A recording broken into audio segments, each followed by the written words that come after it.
Welcome back to the Trading Desk.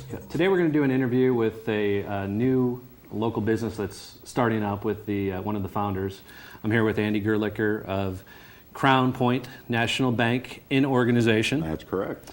And what that means is you're not officially, I guess, open as a lending institution today? We wouldn't take deposits or make loans, do any of the business of banking until we've raised our capital and gotten our approvals from both the chartering, the Office of the Comptroller of the Currency, who charters national banks, and the FDIC, where we get our insurance. Okay. So interesting time to be starting a bank. Obviously, I'm sure a lot of people are out there going, scratching my head. Why? Yeah. What's this guy thinking starting a bank? Well, this is it's a great question. I get it everywhere I go, and of course, we think it's a huge opportunity. The economy itself is so credit-driven in America and really around the world. And customers that need that credit to run their businesses, take advantage of opportunities and expansions, they're hungry for credit, and it's hard to get right now.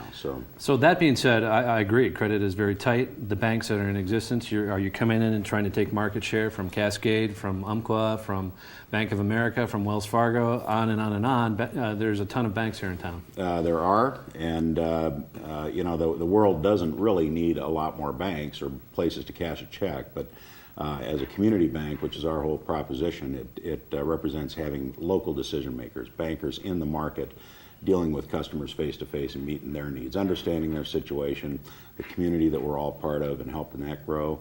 And more bankers is the idea. We are hiring, we'll be hiring bankers that have relationships with customers, that have a real, profound set of experience and history in the communities that we're going to be in, and we'll get into that later. Okay.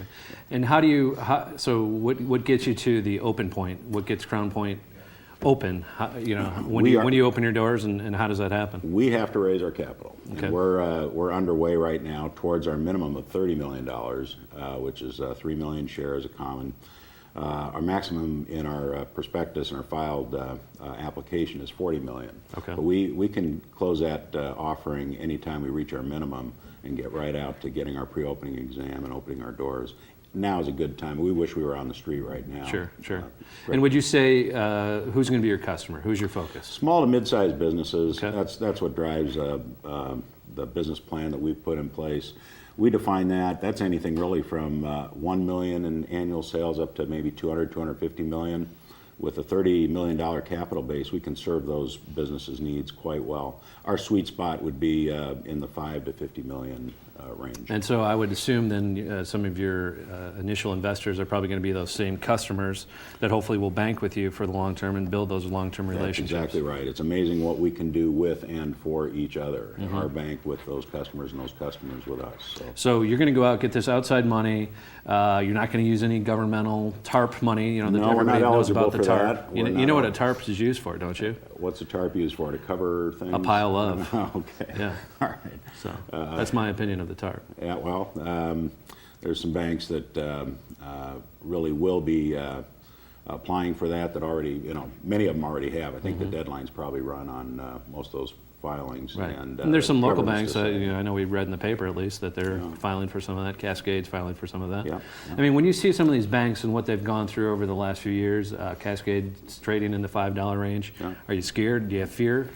Or are you using that fear and as an advantage coming to the market? I think a lot of people don't understand. The clean slate? Yeah, that is our advantage, being on the street with a clean slate, with money to lend, and in fact the need to lend, and that'll help everybody out.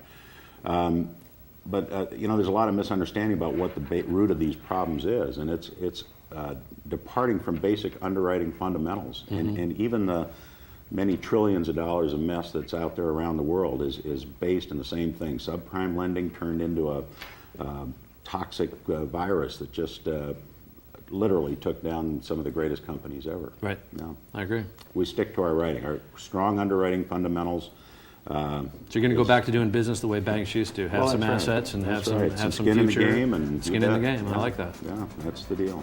Okay. Well, thanks for coming on today. You're welcome. We appreciate your time. Great. And, thanks for having me. Look forward to hearing about your successes in the future. You will. Thanks, man. Okay. Thanks, Andy.